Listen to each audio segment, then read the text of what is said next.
When I was originally choosing, first of all, I was super excited to be speaking in the month of adventure because it really does feel like super powerful and it does feel like an action, which is our theme of the year, action.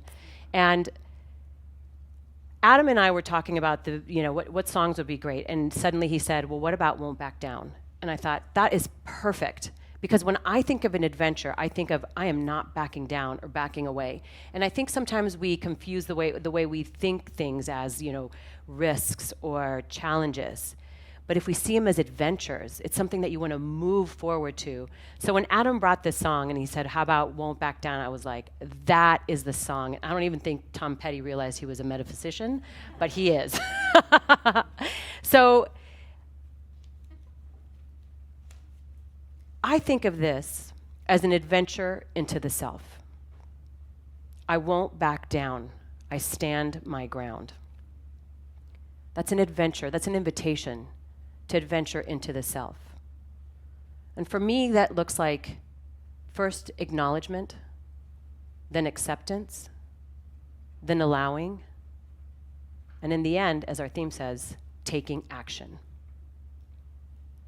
And how that speaks to me is, I know last week when Reverend James was here, he talked about one of the adventures that I went on was in shedding weight. And I had been yo-yoing for a long time between, up and down and up and down. And as he mentioned, I always went, every time I lost weight, my first thought was, when is it coming back? When is it coming back? And inevitably it did.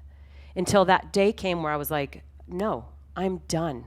I'm taking my mind. I am taking charge. I am not backing down. I'm standing my ground and knowing exactly who I am. And when I did that, the action that I took in just knowing allowed everything to come my way to shed and release. And it's been 4 years since I released 40 pounds. And I may have gained a couple since the pandemic. That's okay, though. But the truth is, I never looked back. I never backed down. I stood my ground. In the lyrics of the song, he says, "You can stand me up in the gates of hell, but I won't back down." As I was watching the Olympics, I was watching an interview with Michaela Schifrin's family, and her brother said something that was very interesting.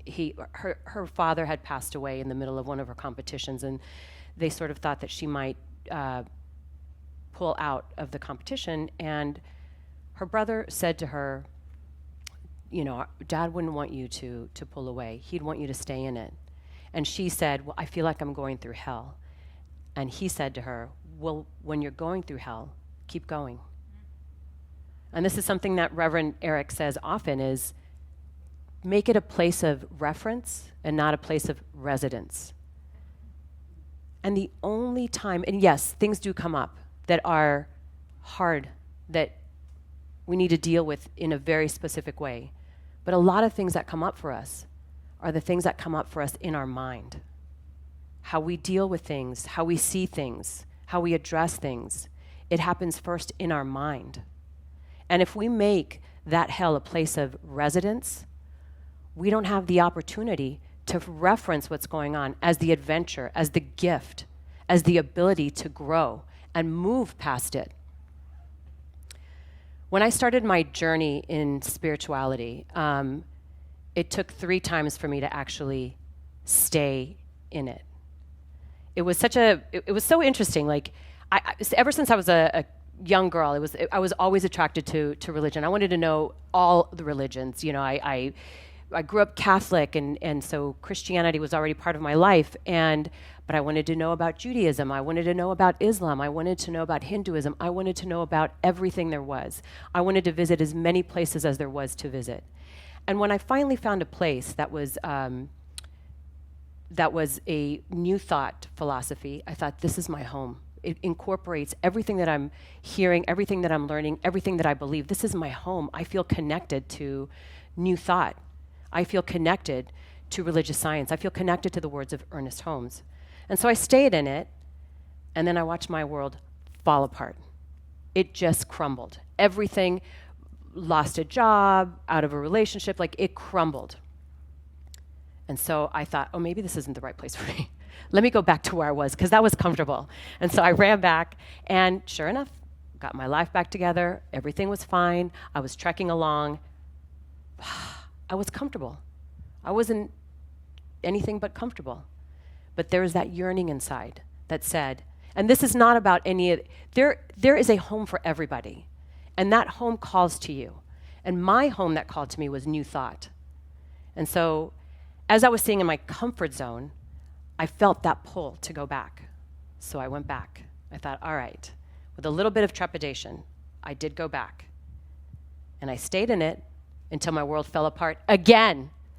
And I thought, oh my God, I'm going to run out of here. Run out again. It happened 3 times that way until I finally said, I won't back down. I'm going to stand my ground. But what I had to understand is, what is my ground? The title of my talk today is Sacred Grounding, Sacred Ground. What I didn't realize is that I didn't have a sacred grounding. I didn't have a foundation in the truth of who I was. So that when things do fall apart, are they really falling apart? Or is there a growth that's happening? When you're grounded in something, when there's a spiritual, sacred grounding, there's a truth that you cannot be knocked off of. It's that truth. It's that knowingness that in spite of the chaos that might be happening around the world, all you see is the grounding of truth in yourself, in that remembering who you are. And when you remember who you are, everything that happens is just temporal. It's not lasting, and it moves forth. So when I stayed in the teaching for the third and final time, as Taylor Schifrin said, I moved. I kept going. I didn't stay. I made it a point of reference. And I realized that when I found my sacred grounding, my spirituality, my knowing, and for me that was meditation, and that was also dance, ironically. I mean, sacred grounding is whatever you choose for it to be. And for me, it's dance. I completely understand how whirling dervish is, how that's meditative. I really do. Because it's the movement of the body, it's the releasing of energy. And that's what we each are here to do, is find that spiritual grounding. Because the truth is as last week Dr. James asked, is life as good as it gets? Yes, because this moment right here is filled with potential. It is always filled with potential. Every moment is filled with all the potential that you will ever need. So yes, life is as good as it gets right now. Now take that into your life. And how do you make it even grander? How you want to make it? Grounding yourself in something sacred. And that's for you to choose. That's for the readings. This is why we go to classes. We find support in one another because we're grounded more and more in truth of who we are. Because as we ground ourselves, we ground like a tree so that we sprout and continue to grow and continue to shine out. Because as we ground, we give permission to others to ground in that sacredness, in that knowing. And really, it is a knowing. That sacred grounding is a knowing that you keep inside, that you know about yourself. Joseph Campbell says, at first you might find that nothing happens there. But if you have a sacred space and use it, eventually something will happen. Your sacred space is where you find yourself over and over and over again. So when you find that spiritual grounding, that sacred grounding, you continue to come back to the self. And that's the self with a capital S. That's the source. That's God. That's who you are. And when you come back to the truth of who you are, that pure potential of who you are unstoppable.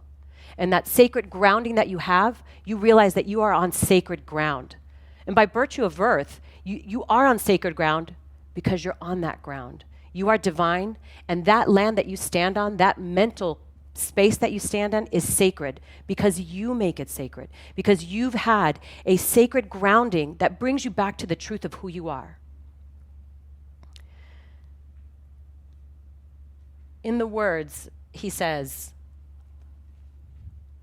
now I stand my ground, I won't back down, and I'll keep the world from dragging me around. Gonna stand my ground. So there's a couple of lines in here, and I was speaking to Adam about this. There's a couple of lines in the song which I don't necessarily agree. He says there ain't no easy way out, but there is an easy way out. When he's talking about, I'll keep the world from dragging me around, there's only one world. That's the world that's created in your mind. This is your world. Your mind is your world. And what happens out there is only happening because it's happening in here. So when he says, and I'll keep the world from dragging me down because I stand my ground, what is your ground? What is that sacred space in you that keeps you from being drug around by a world that you create but don't necessarily align with? And that's where our beliefs come in. Our beliefs that create our world, have created our world, continue to exist. And when those beliefs no longer work for us, we have to find that path, that newness, that grounding that takes us to the next level to release that belief. Because I think of belief, I don't think that there are good beliefs and bad beliefs. I just believe there's beliefs, and that's all there is. And if you have a belief, it's probably because it served you. Just like when you wore a pair of shoes when you were 5 years old. Well, they served you when you were 5, but they don't serve you at 35. It's time to get new shoes. It's time to get new beliefs. And when you have a sacred grounding, and you are in charge of your sacred grounding, that's what I love about this teaching. There is no fickle God in the sky. You are that fickle God. And if you want you to be up in the sky and be fickle, that's what you'll get. You are responsible for that sacredness inside. And it is sacred. And it is deep. And it is you.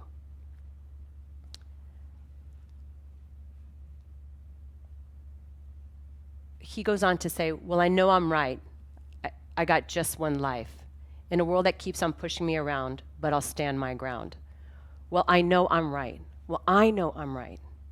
I know that sacredness that is me is that very sacredness that is you. And so when I speak, I know that it is out there with each and every one of you hearing what it is that needs to be heard in order to create the sacredness that continues to move consciousness in a way of growth. Because right now that's exactly what we need, isn't it? We need everyone to come back to that sacred knowing so that we can stop all of this other exterior stuff that's happening, right? I mean, we are just one sacred consciousness happening. And the more we feed into that, the more we release anything else that doesn't serve it. And so we are custodians, guardians of this consciousness, and take that seriously. Build your sacredness. Know that the ground that you stand on is sacred ground by virtue of the fact that you're standing on it. And don't let anyone knock you down from that truth, any circumstance, any place, because you are sacred. You are in charge of your ground. You are in charge of your grounding. What is your grounding? What keeps you grounded to the truth of who you are? Is it meditation? Is it dance? Is it songs, hearing people sing? Because it's all the exchange of energy between us. I'll leave you with this final thought that Brené Brown says, which I really love. Don't shrink, don't puff. Stand in your sacred ground. Your sacred ground. Everywhere you go, that is where you are. And you take with you the sacredness of who you are. And as you allow your sacredness to shine, you give permission for others to let their sacredness shine. So be the stewards of this shining, of this sacredness, of the ground that you stand on, to allow others to expand that ground and that consciousness. Stand on your sacred ground. Namaste.